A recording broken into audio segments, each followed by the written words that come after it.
umat yang masuk syurga dulu. Yang bakit daripada masa dulu. Tengok ya. Yang meniti sirat dulu.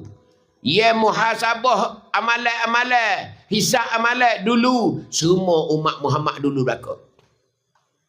Bakit daripada kubur nak berjalan pada masa. Umat Muhammad dulu.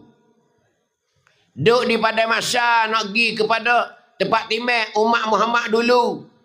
Meniti siratal mustaqim. Umat Muhammad dulu. Umat Muhammad dulu berlaku.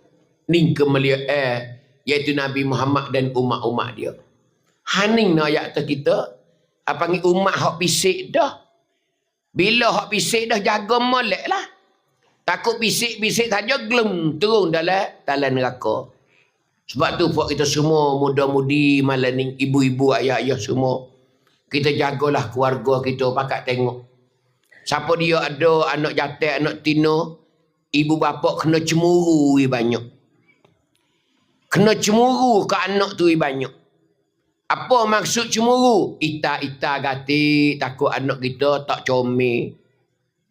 Takut anak kita saat ni tu buat benda tak molek.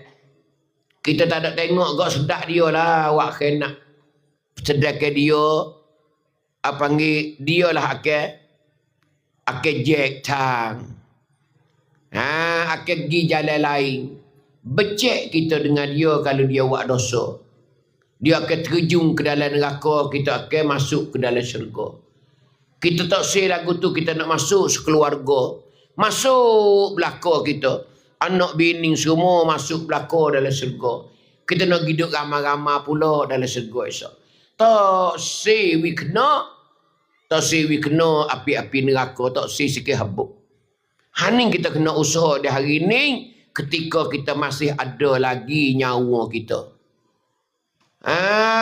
Masih lagi nyawa di kandung badan. Masih lagi kita ada hidup, kita usahalah sedaya upaya supaya kita sediakan bekal-bekal banyak untuk nak bawa kita pergi ke syurga lagi akan datang.